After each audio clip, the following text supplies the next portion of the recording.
Nous ne parlons forcément pas de la même Europe. Et quand certains parlent de l'Europe, ils disent que l'Europe préfère s'occuper de la courbure des concombres et de la contenance des chasses d'eau. Jean Quatremer, correspondant de Libération, auteur du blog Coulisses de Bruxelles et auteur des Salauds de l'Europe.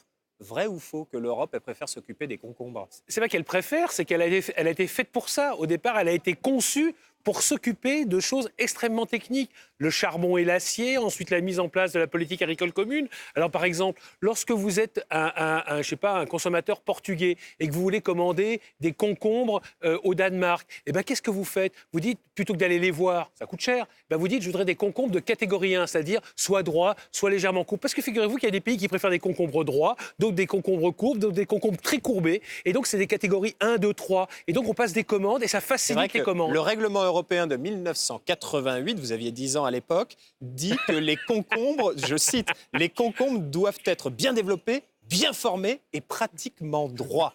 Mais ça, c'est plus en vigueur depuis 2009 quand même. La Commission a fait le tri.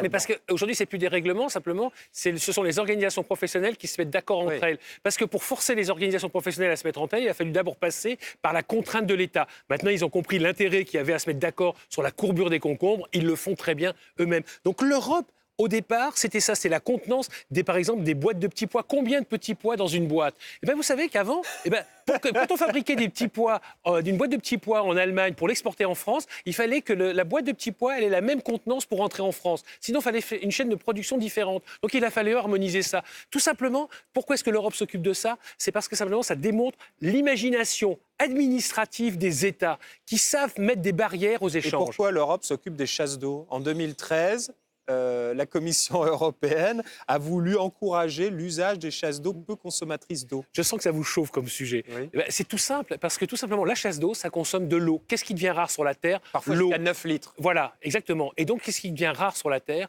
Eh bien, c'est l'eau. Demain, il y aura des guerres de l'eau. Donc, si on réduit la consommation des chasses d'eau, ou la consommation, par exemple, des aspirateurs, etc., vous luttez contre le changement climatique, vous luttez contre l'assèchement de la planète, et vous luttez contre, effectivement, les peuples qui meurent de soif et de faim, vous les aidez. C'est ça, une chasse d'eau, ça consomme de l'eau. D'accord. On est des enfants gâtés, on ne s'en rend même pas compte. Très bien. Donc ça veut dire, sachant qu'on consomme en moyenne 200 litres, un Européen consomme 200 litres d'eau par jour. C'est pas toujours l'Européen propre. Mais là, en l'occurrence, si Jean Quatremer ne prend pas de douche, c'est la faute à l'Europe ou pas? Non, on ne va pas l'incriminer là. D'accord, bon, pour ce coup-ci, c'est pas la faute à l'Europe, même l'été. Nous ne parlons forcément pas de la même Europe.